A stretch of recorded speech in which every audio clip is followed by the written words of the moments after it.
Hello hi ನಮಸ್ತೆ Vedas home ಕಿಚನ್ಗೆ ಎಲ್ರಿಗೂ ಸ್ವಾಗತ.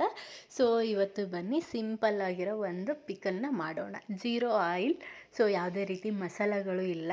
ಸೊ ಮನೆಯಲ್ಲೇ ಇರ್ತಕ್ಕಂಥ ಐಟಮ್ಸ್ನ ಯೂಸ್ ಮಾಡಿಕೊಂಡು ನಾವು ಇವತ್ತು ಪಿಕಲ್ನ ಮಾಡೋದು ಯಾವ ಥರ ಅಂತ ನೋಡ್ಕೊಳ್ಳೋಣ. ಲೆಮನ್ ಪಿಕಲ್ ಬಂದುಬಿಟ್ಟು ಯಾವುದು ಒಂದಿಷ್ಟು ಮಸಾಲ ಕೂಡ ಯೂಸ್ ಮಾಡದೇ ಇರೋ ಥರ ಮಾಡ್ತಾಯಿದ್ದೀನಿ, ನೋಡೋಣ. ಸೊ ಫಸ್ಟಿಗೆ ನಿಂಬೆಹಣ್ಣುಗಳನ್ನೆಲ್ಲ ತೊಳ್ಕೊಂಡು ನೀಟಾಗಿ ವಾಟ್ರ್ ಕಂಟೆಂಟ್ ಇರದೇ ಇರೋ ಥರ ಕಂಪ್ಲೀಟಾಗಿ ಅದನ್ನು ಒರೆಸ್ಕೊಂಡಾದಮೇಲೆ ಸೊ ನೀಟಾಗಿ ಕಟ್ ಮಾಡ್ಕೊಳ್ಳೋಣ. ಸೊ ಕಟ್ ಮಾಡಿಕೊಂಡು ನಾನು ಇದರಲ್ಲಿ 2 ಟೈಪ್ಸ್ನ ಮಾಡ್ತಾಯಿದ್ದೀನಿ. ಒಂದು ಶುಗರ್ ಯೂಸ್ ಮಾಡ್ಕೊಳ್ತಾ ಇದ್ದೀನಿ, ಇನ್ನೊಂದು ಜಾಗ್ರಿ ಯೂಸ್ ಮಾಡ್ಕೊಳ್ತಾ ಇದ್ದೀನಿ. ಸೊ ಎರಡದ್ದು ಫ್ಲೇವರ್ ಡಿಫ್ರೆಂಟ್ ಆಗುತ್ತೆ, ಯಾಕಂದರೆ ಒಂದ್ರದ್ದು ಶುಗರ್ದು ಬೇರೆ ಟೇಸ್ಟ್ ಕೊಡುತ್ತೆ, ಸೊ ಜಾಗ್ರಿದೇ ಬೇರೆ ಟೇಸ್ಟ್ ಕೊಡುತ್ತೆ. ಹಾಗಾಗಿ ನಾನು ಎರಡೂ ಕೂಡ ಮಾಡ್ತಾ ಇದ್ದೀನಿ. ಸೊ ಇಂಗ್ರೀಡಿಯೆಂಟ್ಸ್ ಸೇಮ್ ಇದೆ, ಬಟ್ ಒಂದೇ ಒಂದು ಚೇಂಜಸ್ ಅಂತಂದರೆ ಅದೇ ಶುಗರ್ ಆ್ಯಂಡ್ ಜಾಗ್ರಿ ಅಷ್ಟೇ ಚೇಂಜಸ್ ಇದೆ, ಬೇರೆ ಏನೂ ಚೇಂಜಸ್ ಇಲ್ಲ. ನೋಡಿ, ಫಸ್ಟ್ ಇದನ್ನೆಲ್ಲ ನೀಟಾಗಿ ಕಟ್ ಮಾಡ್ಕೊಳ್ಳೋಣ. ನಾನು ದೊಡ್ಡದಿರೋದ್ರಲ್ಲಿ 8 ಪೀಸ್ ಮಾಡ್ಕೊಳ್ತಾ ಇದ್ದೀನಿ, ಚಿಕ್ಕದಿರೋದ್ರಲ್ಲಿ 4 ಪೀಸ್ನ ಮಾಡ್ತಾಯಿದ್ದೀನಿ. ಬೀಜಗಳನ್ನು ನಾನೇನು ತೆಗೆದಿಲ್ಲ, ಬಟ್ ಆದರೂ ಜವಾರಿ ಇದೆ, ನಾವು ಊರಿಂದ ಬರಬೇಕಾದ್ರೆ ತೊಗೊಂಡು ಬಂದಿರೋದಿದ್ದು ಲೆಮನ್ಸು. ಸೊ ಹಾಗಾಗಿ ಬೀಜಗಳು ಸ್ವಲ್ಪ ಜಾಸ್ತಿನೇ ಇದೆ, ರಸ ಕೂಡ ಚೆನ್ನಾಗಿದೆ. ನೋಡಿ, ಒಂದಕ್ಕೆ ನಾನು ಇವಾಗ ಬೆಲ್ಲನ ತೊಗೊಳ್ತಾ ಇದ್ದೀನಿ. ಬೆಲ್ಲನ ನಾನು ಈ ಥರ ಕಟ್ ಮಾಡ್ಕೊಳ್ತಾ ಇದ್ದೀನಿ. ಸೊ ಈ ಥರ ಮಾಡ್ಕೋಬೋದು, ಇಲ್ಲಾಂತಂದರೆ ನಾವು ಕಲ್ಲಿಂದ ಕುಟ್ಕೋಬೋದು, ಸ್ಮೂತ್ ಆಗೋವರೆಗೂ ಕುಟ್ಕೋಬೋದು. ನೋಡಿ, ಸೊ ಎರಡೂ ಇವಾಗ ನಾನು 2 ಭಾಗ ಮಾಡ್ಕೊಳ್ತಾ ಇದ್ದೀನಿ, ಒಂದು ಶುಗರಿಗೆ, ಒಂದು ಜಾಗ್ರಿಗೆ ಅಂತ. ಸೊ ಈ ಎರಡಕ್ಕೂ ಸೇರಿ ನಾನು 1 ಟೀ ಕಪ್ ಆಗೋವಷ್ಟು ನಾನು ಉಪ್ಪನ್ನು ತೊಗೊಂಡಿದ್ದೀನಿ. ಇದಕ್ಕೆ ಕಲ್ಲುಪ್ಪು ಯೂಸ್ ಮಾಡ್ತಾ ಇದ್ದೀನಿ. ಕಲ್ಲುಪ್ಪು ಯೂಸ್ ಮಾಡ್ಕೊಳ್ಳೋದ್ರಿಂದ ಚೆನ್ನಾಗಿ ಬರುತ್ತೆ. ಜೊತೆಗೆ ಇದು ನಮಗೆ ಒನ್ ಡೇಯಲ್ಲಿ ನಮಗೆ ಕರಗೋಕ್ಕೆ ಇದಾಗುತ್ತೆ. ಸೊ ಇದಕ್ಕೆ ನಾನು ಬೆಲ್ಲ ನೋಡಿ 1 ಕಪ್ಪಷ್ಟು ನಾನು ಬೆಲ್ಲ ತೊಗೊಂಡಿದ್ದೀನಿ. ಬೆಲ್ಲನ ನೀವು ಜಾಸ್ತಿ ಬೇಕಂದರೆ ಜಾಸ್ತಿ ಹಾಕ್ಕೋಬೋದು. ಇದಕ್ಕೆ ನಾನು ಬೆಲ್ಲ ಹಾಕ್ಕೊಳ್ತಾ ಇರೋದಕ್ಕೆ ನೋಡಿ ಇಷ್ಟು ಸ್ವಲ್ಪ ಹಾಕ್ಕೊಳ್ತಾ ಇದ್ದೀನಿ, ಸ್ವಲ್ಪ ಉಳಿಸ್ತಾ ಇದ್ದೀನಿ, ಲಾಸ್ಟಿಗೆ ಹಾಕ್ಕೊಳ್ಳೋಣ ಅಂತ. ನೋಡಿ, ನನಗೆ ಸ್ಪೈಸಿಗೆ ಎಷ್ಟು ಬೇಕೋ ಅಷ್ಟು ನಾನು ಖಾರ ಯೂಸ್ ಮಾಡ್ಕೊಳ್ತಾ ಇದ್ದೀನಿ. ಸೊ ನೋಡಿ, ನನಗೆ ಇಷ್ಟು ಖಾರ ಬೇಕು.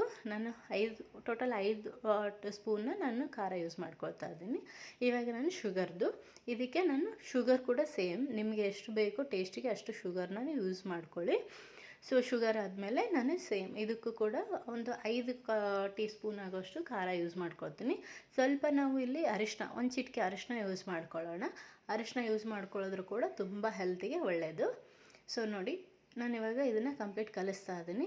ಸ್ಪೂನಿಂದ ಇದು ಅಷ್ಟೊಂದು ಕಂಫರ್ಟ್ ಇರ್ತಾ ಇಲ್ಲ. ಸೊ ಈ ಥರ ನಾವು ಡೈರೆಕ್ಟಾಗಿ ಇದನ್ನು ಕಲಿಸೋದ್ರಿಂದಾಗಿ ಎಲ್ಲ ಕಡೆ ಹತ್ಕೊಳ್ಳುತ್ತೆ, ಕೆಳಗಡೆ ಏನು ಮಸಾಲ ಕೂಡಲ್ಲ. ನೋಡಿ, ಇವಾಗ ನಾನು ಬೆಲ್ಲದ್ದು ಕಲಿಸ್ಕೊಳ್ತಾ ಇದ್ದೀನಿ ಸೇಮ್ ಇದರಲ್ಲೇ. ಏನಪ್ಪ ಇವರು ಸಿಂಪಲ್ ಆಗಿರೋ ಈ ಒಂದು ರೆಸಿಪಿಗಳನ್ನೇ ಆಗ್ತಾ ಇರ್ತಾರಂತ ಅಂದ್ಕೊಳ್ತಾ ಇರ್ತೀರ. ಇವಾಗೆಲ್ಲ ನಾವು ದೊಡ್ಡ ರೆಸಿಪಿಗಳು ಮಾಡೋದ್ರ ಜೊತೆಗೆ ಸಿಂಪಲ್ ರೆಸಿಪಿಗಳನ್ನು ನಾವು ಮರ್ತೋಗ್ತಾ ಇದ್ದೀವಿ. ಹಾಗಾಗಿ ನಾನು ಸಿಂಪಲ್ ರೆಸಿಪಿಗಳನ್ನೇ ಹಾಕ್ತಾಯಿದ್ದೀನಿ. ನೋಡಿ, ಇವಾಗ ರೆಡಿ ಆಯಿತು.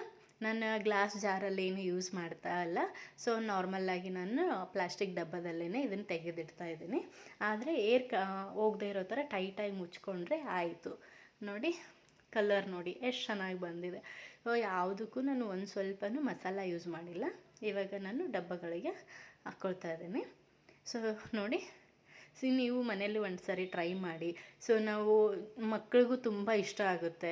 ಸೊ ಮನೆಯಲ್ಲಿ ದೊಡ್ಡವರು ಕೂಡ ಶುಗರ್ ಪೇಷಂಟ್ ಇರ್ತಾರೆ, ಅವ್ರಿಗೂ ಕೂಡ ತುಂಬ ಚೆನ್ನಾಗಾಗುತ್ತೆ. ನೀವು ಸೇಮ್ ದೋಸೆಗೂ ಚಪಾತಿಗೂ ಎಲ್ಲದಕ್ಕೂ ಕೂಡ ಯೂಸ್ ಆಗುತ್ತೆ. ಇದನ್ನು ಒಂದು 15 ಡೇಸ್ ಆಯಿತು ಅಂತಂದರೆ ಒಂಥರ ಜಾಮ್ ಥರ ಬರುತ್ತೆ. ಇದು ಆ ಥರ ಒಂದು ಕನ್ಸಿಸ್ಟೆನ್ಸಿಗೆ ಇದು ಬರುತ್ತೆ. ನೋಡಿ, ಅಪ್ ಟು ನೀವು ಒಂದು 6 ಮಂತು 1 ಇಯರ್ವರೆಗೂ ಇದನ್ನು ಸ್ಟೋರ್ ಮಾಡ್ಕೋಬೋದು. ಸೊ ಫ್ರಿಜ್ಜಲ್ಲಿ ಬೇಕಾಗಿಲ್ಲ, ಹೊರಗಡೆನೇ ಸ್ಟೋರ್ ಮಾಡ್ಕೋಬೋದು, ಅಷ್ಟು ಚೆನ್ನಾಗಿರುತ್ತೆ. ಇದು ನಮಗೆ ಎಲ್ಲ ಮನೇಲಿ ಹೇಳ್ಕೊಟ್ಟಿರೋ ರೆಸಿಪಿ. ಸೊ ನೋಡಿ, ನಾನು ಎರಡನ್ನೂ ಕೂಡ ಡಬ್ಬಗೆ ಶಿಫ್ಟ್ ಮಾಡ್ಕೊಂಡಿದ್ದೀನಿ. ಸೊ ಇಲ್ಲಿವರೆಗೂ ನನ್ನ ಚಾನಲ್ನ ಯಾರು ಸಬ್ಸ್ಕ್ರೈಬ್ ಮಾಡಿಲ್ಲ, ಲೈಕ್ ಮಾಡಿಲ್ಲ, ಪ್ಲೀಸ್ ನನ್ನ ಚಾನಲ್ನ ಸಬ್ಸ್ಕ್ರೈಬ್ ಮಾಡಿ. ಸೊ ನನ್ನ ಚಾನಲ್ಗೆ ಸಪೋರ್ಟ್ ಮಾಡಿ ಅಂತ ನಾನು ಕೇಳ್ಕೊಳ್ತಾ ಇದ್ದೀನಿ. ನೋಡಿ, ನಾನು ಇದನ್ನು ಶಿಫ್ಟ್ ಮಾಡ್ತಾಯಿದ್ದೀನಿ. ಸೊ ಹಂಗೆ ಡೈಲಿ 1 ಟೈಮ್ ಇದನ್ನು ಈ ಥರ ಅಳ್ಳಾಡಿಸ್ಕೊಂಡು ಇದು ಮಾಡ್ಕೊಳ್ಳೋದ್ರಿಂದ ಅದು ಎಲ್ಲ ಕಡೆ ಮಿಕ್ಸ್ ಆಗುತ್ತೆ. ಫೈನಲಿ ನೀವು ನೋಡ್ಕೋಬೋದು ಎಷ್ಟು ಚೆನ್ನಾಗಿ ಬಂದಿದೆ ಅಂತ. ಒನ್ಸ್ ನೀವು ಟ್ರೈ ಮಾಡಿ. Thank you.